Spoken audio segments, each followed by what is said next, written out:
उस पेड़ के पत्ते कैसे गिरते हैं, आपने सोचा है? उसमें बीच में एक बुच के जैसी, जिसे कॉर्क कहते हैं, बीच में आ जाता है। पत्ते और पेड़ के बीच में एक कॉर्क आ जाता है। उसके पास कुछ शक्ति आती नहीं तो वो गिर जाता है पत्ता। इसी प्रकार मनुष्य का भी होता है। आज उसकी शक्ति एक महान शक्ति से जुटी हुई और वहां से वो उसे प्राप्त कर रहा है। लेकिन जैसे ही वो अपने को कुछ समझने लग जाए या उसके अहंकार में बहक जाए या उसकी जो अनेक तरह की गतिविधियां हैं, जिस तरह से कंपटीशन, ये वो, इसमें उलझता जाए तो उसके बीच में एक दरार पड़ जाती और उस दरार के कारण वो मनुष्य फिर उसे प्राप्त नहीं कर सकता जो उसे प्राप्त किया हुआ है, क्योंकि वो तो निमित्त मात्र था।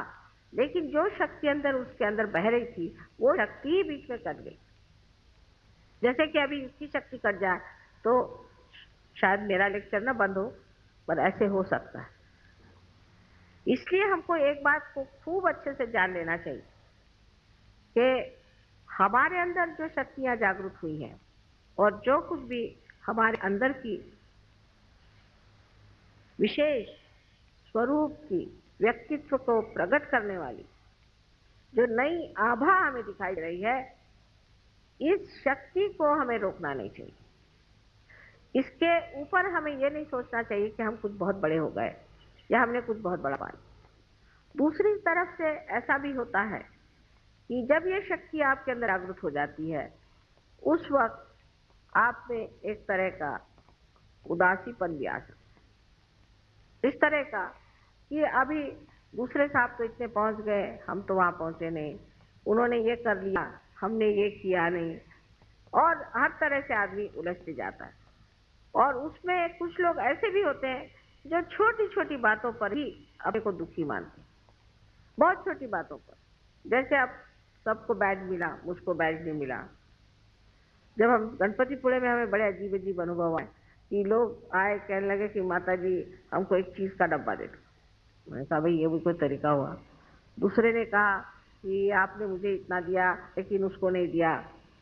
ये कोई बात हुई? उस मौज में और आनंद में ये सब सोचने की बात ही नहीं है। छोटी छोटी बात में वो दुखी हो जाते हैं। फिर ऐसी जिसको बहुत बड़ी बात समझते हैं कि किसी का, समझ लीजिए, पति ने विछोह कर दिया या किसी पति का रास्ता ठीक नहीं रहा तो पत्नी रोते बैठेगी, या किसी का किसी की पत्नी ठीक नहीं रहे तो पति रोते बैठेगा। अरे भाई, आपकी कितने बार शादियां हो चुकी पहले जन्म में, और इस जन्म में एक शादी हुई है, चलो इसको किस तरह से खत्म करो।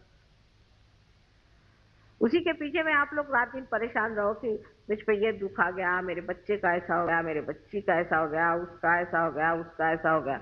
इसका कोई अंत है? इसको कोई पार कर सकता है? क्योंकि इतनी छोटी सी चीज है कि वो तो पकड़ ही भी नहीं आती। इतनी शुद्र बात है कि वो मेरे पकड़ ही नहीं आती कि उसको क्या। आप कोई भी आएगा तो ऐसी छोटी छोटी बातें मुझे बताते, मुझे बड़ी हंसी आती, मैं चुपचाप सुनती रहती हूँ। लेकिन मैं कहती हूँ कि आप सहयोगी, सागर के जैसा तो आपका हृदय मैंने बना दिया और हिमालय के जैसा आपका मैंने मस्तिष्क बना दिया, और आप ये क्या चुटुर पुटुर बातें कर रहे हो कि जिसका कोई मतलब ही नहीं रहता। इसकी बात, उसकी बात, दुनिया भर की फालतू की बातें करना, और जो सहज की बात है वो बहुत कम होती, उसमें मौन लगता है। तो सहज में तो कुछ हमने ध्यान ही दिया तो सहज में तो मौन हो जाता है। अभी मैंने सुना कि पूना में लोग जरा कम आने लग गए हैं ध्यान में, क्योंकि महाभारत शुरू हो गया है।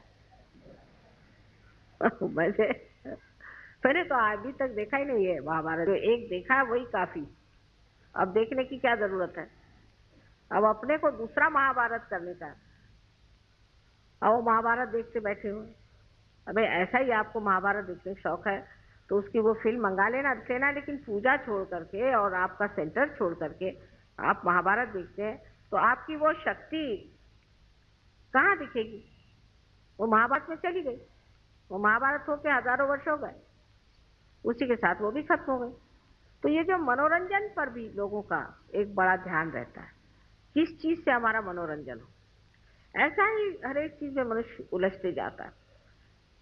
तो कोई भी चीज अति में जाना ही सहज के विरोध में पड़ती।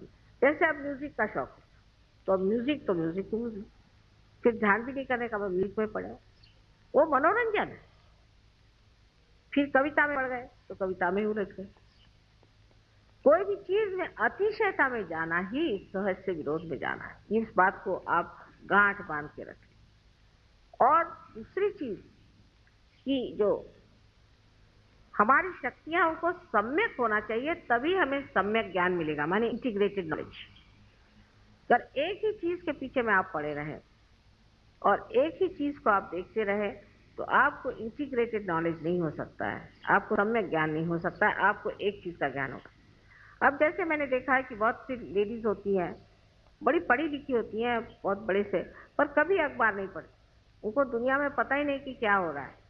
उनसे किसी के बारे में पूछिए तो कह वो कौन थे हमें पता नहीं।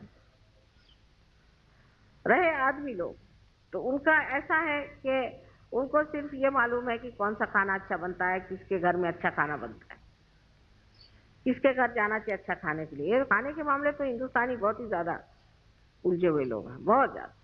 और औरतें भी ऐसी हैं कि बेवकूफ बनाने के लिए अच्छे अच्छे खाने खिला करके उनको ठिकाने लगाती। इसमें दोनों की शक्तियां उलझ जाती, दोनों। रात दिन ये खाने के बारे में, मुझे आज ये खाने को चाहिए, मुझे आज ये खाने को चाहिए, मैं ये टाइम से खाऊंगा, मैं वो टाइम खाऊंगा, ये करूंगा। उधर औरतें आदमियों को खुश करने के लिए वही धंधे करती रहती।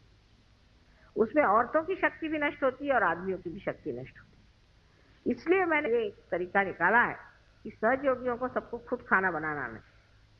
और अगर किसी ने कहा कि मुझे ये खाने के लिए तो आप ही बनाइए, हालांकि उसके बाद सबको भूखा ही रहना पड़ेगा, पर कोई हर्ज नहीं। आपको कहना कि अच्छा आपको ये चीज खानी है तो आप ही इसको बना दीजिए तो बड़ा अच्छा रहेगा। फिर आप जब आप बनाना शुरू करेंगे तब आप समझेंगे कि ये चीज क्या है। क्योंकि किसी भी चीज को टीका टिप्पणी करनी तो बहुत आसान चीज है, किसी चीज को अच्छा कहना बुरा कहना बहुत ही आसान चीज है, लेकिन वो खुद जब आप करने लगते हैं तो पता चलता है कि ये टीका टिप्पणी हम जो कर रहे हैं ये बिल्कुल बेवकूफी है, क्योंकि हमें कोई अधिकार नहीं।